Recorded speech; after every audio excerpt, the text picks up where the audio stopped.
मुद्दा नाही, सामाजिक मुद्दा आहे, देशाचा मुद्दा आहे। आज जो काही बीड मध्ये माज आलेला आहे, काही जणांना तो माज उतरायला इथं आलेलो आहे। अनेक वर्षापासून यांचा माज होता, हा माज उतरवण्यासाठी इथं आलेलो आहे। हा निळा फकड्या, हा पॅंथर, बाबासाहेबाचा छावा संतोष देशमुखला न्याय दिल्याशिवाय थांबणार नाही। दोन खुर्ची निकाल इथं तुम्ही ऐका, शांत राहा। मी या ठिकाणी यासाठी आलोय की यानंतर महाराष्ट्रामध्ये बौद्ध आणि मराठा एकत्र येऊन या महाराष्ट्रामध्ये संतोष देशमुखला न्याय देण्यासाठी आलोय। तुम्हाला ही घटना माहित आहे का? ही घटना तुम्हाला माहित आहे का? आम्हाला सांगितलं जातं दोन समाजातला तेढ आहे, कुणी म्हणतं वंजाऱ्याचं भांडण आहे, कुणी म्हणतं मराठ्याचं भांडण आहे। हे भांडण वंजारा मराठ्याचं नाही, आमचा संतोष देशमुख ज्याला वाचवायला गेला होता तो माझा भाऊ बौद्ध समाजाचा अशोक सोनवणे होता। तो बौद्ध समाजाच्या तरुणाला वाचवायला गेला आणि त्याला वाचवायला गेला म्हणून जीव दिला।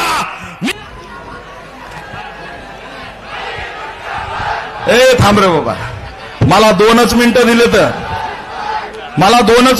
तर मग माझ्या हातात माईक आल्यावर मी काय सोडत नसतोय। मला दुःख वाटतं, या ठिकाणी परभणीची घटना बघा। संविधान वाचवायला गेलेला सोमनाथ सूर्यवंशीला मारलं। देवेंद्र फडणवीस गप्प आहेत। देवेंद्र फडणवीस कुणाला भेटायला आले का? ना ते दलिताला भेटतात ना मराठ्यांना भेटतात।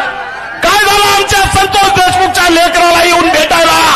देवेंद्र फडणवीस तुम्हाला लाज वाटते का? तुम्हाला लाज वाटते का बहुजनांची? हा प्रश्न मी विचारतोय। प्रोटोकॉल आडवा येतो का इगो आडवा येतो?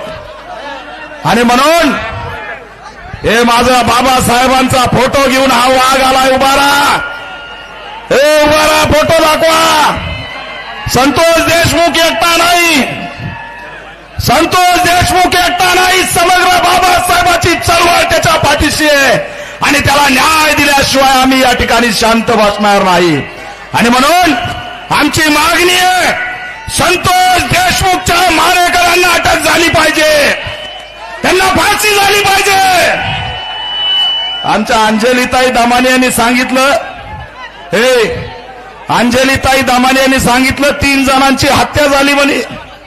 आता त्याचा तपास झाला पाहिजे। मला तर वाटतं त्या वाल्मिक कराडकडं त्या धनंजय मुंडेचं यांचं गाभाडलं मोठं, त्याला यायनीच लपवलं असं बाबा, येऊ घातला तर आपलं काही खरं नाही। त्याच्यामुळे या बीड जिल्ह्यात दलितांवरती हल्ले यांनी केले, आदिवासींवरती हल्ले यांनी केले, पारध्यांवरती हल्ले यांनी केले।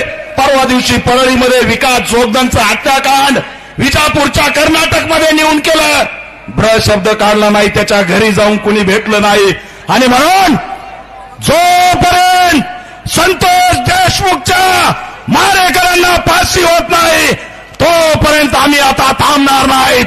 या ठिकाणी एवढंच बोलतो आणि जाहीर पाठिंबा देऊन थांबतो। जय भीम, जय शिवराय।